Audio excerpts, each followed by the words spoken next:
Hi, my name is Bree. I'm going to work with my natural curl to make them more defined, healthy, and shiny.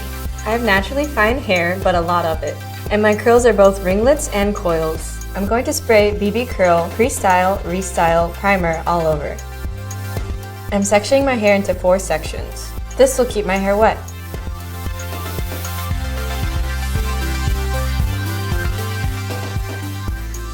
I'm applying BB Curl Defining Creme to this entire section. This helps me create flexible curls with separation. I'm pressing the defining cream into my hair to set it. If it's dry, I'm re-wetting with BB Curl Primer.